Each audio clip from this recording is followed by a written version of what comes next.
lot with powerful breeds. We have a couple different options. Ultimately, when we train dogs, we're working with tools that go around the dog's neck. Okay.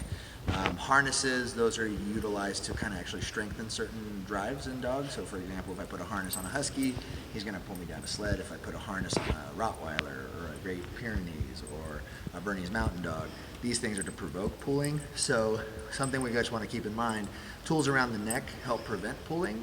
But if the dog is not properly trained or we're not using the tools properly, it can actually increase choking. Right? So there's always kind of this catch-22. Sometimes people put harnesses on the dog because they're scared that the dog's going to choke themselves out. But the key is if you know how to use each and every single one of these tools, and also if you know how to just like pick and choose which tool is going to be best for what dog, then you'll have a lot easier time moving the dogs around, handling them safely. They're not going to drag you, especially in a climate where there's ice and snow. It's going to be super important for you to have control over your animal because you can fall, slip, trip in the mud, etc. Right? So, a couple things that we look at. We're going to start with the least aversive, and then we're going to go. When we talk about aversives, it's going to be the most attention grabbing. So the least attention grabbing and the most attention grabbing. Now, a lot of times when we look at tools, we assume that things with spikes, right? Like this is the Star Mark Pro Trainer, and this is the Herm Springer pinch collar here. A lot of times these things kind of look like medieval torture devices. And so, you know, when we look at them, a lot of people avoid these types of tools.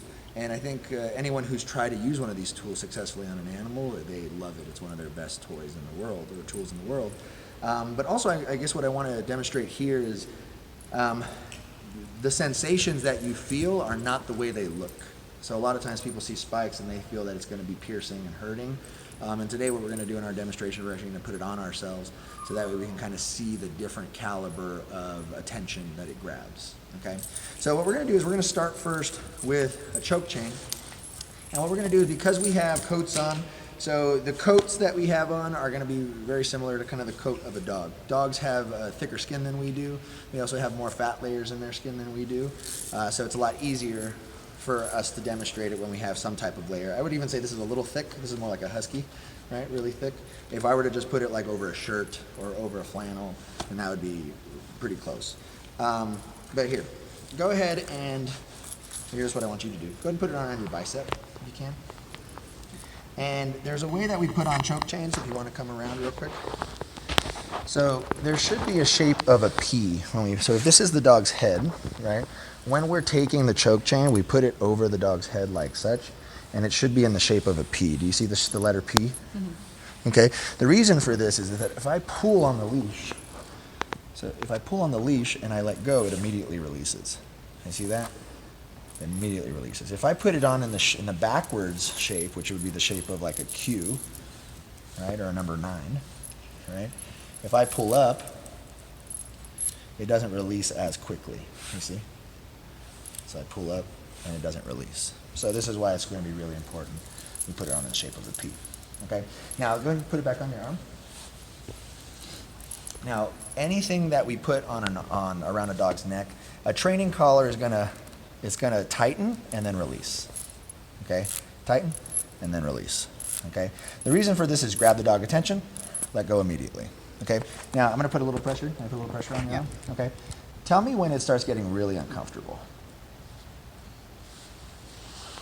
You know, let your arm sag. It's like not that bad. It's not that bad. No. Right? Not that bad in the surface area. And so the problem when this goes around a dog's neck, because it pushes against the trachea or the windpipe, we don't want it to be engaged all the time. Okay. Right? So what we see is we just want the dog to feel attention and release. Grab attention and release. Right? Okay. So when we see that, we can actually do the same thing on a slip lead. The only difference between this and a slip lead, we look at the gauges. So this is thicker than this, and also this is slower. The slip lead, the rope is a little bit slower than the chain would be. So chains have a better action versus a slip lead is not. Now let's go ahead and put this on your leg if we can. Okay. So now this is closer to maybe like a pit bull, right? Because it's a thin layer and then it's flesh underneath and muscle underneath, right? So what I'm going to do is I'm going to pull against this and I want you to fight me. How does that feel? It's uncomfortable. It's uncomfortable, right? Totally. It's because you can feel the strength of it. We're going to actually put the choke chain on the other side of you. Okay. So I'm going to pull on both, and you're going to tell me which one is... This one sucks. This one sucks. Yeah. Yeah. So isn't that funny? The chain is not as bad as this one Yeah. because it's very constricting, right? So a slip lead, a lot of times in England, so these are called English slip leads because this is actually their training tool of choice in England. They love these, and show uses slip leads all the time. So you can actually get a lot of control on a slip lead. One of the tricks with a slip lead, when you put it on the dog, come here, mommy. You actually want to, same thing, you're going to put it in the shape of a P over the dog, like so. And what you're going to do is you want the slip lead to be right behind their ears, like so. Okay, so if you ever see like a show, they're always prancing like this with the dogs in a show. Yeah. And what's happening is they're controlling this access point of the dog's neck. So wherever the neck goes, kind of like a horse, wherever the head goes, the body will follow. All right. So the wrong way to have this on would be way down here. Okay. So if it's way down here, it's against the dog's collarbone, and they're more powerful down there. Oh. So we always want to have a slip lead right here behind the dog's ears and high. And we hold it loose, but we hold it short, so we can kind of guide them. So this is also a very powerful tool to use. A lot of rescues, veterinary offices, they use those little slip leashes. There's a reason for it, because they're very good at controlling the dog. Okay, now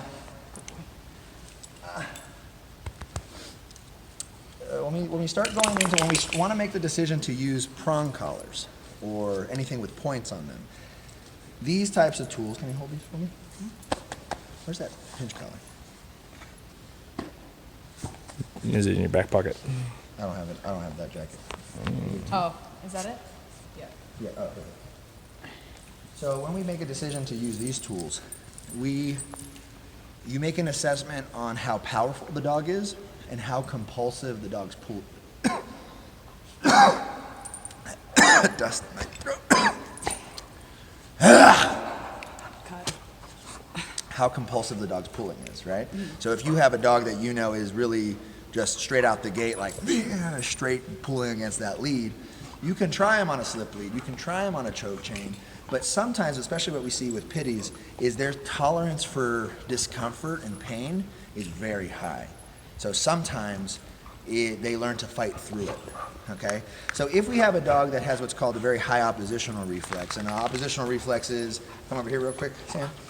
So let's say, scenario, you're over there, right, and you're looking over there, right?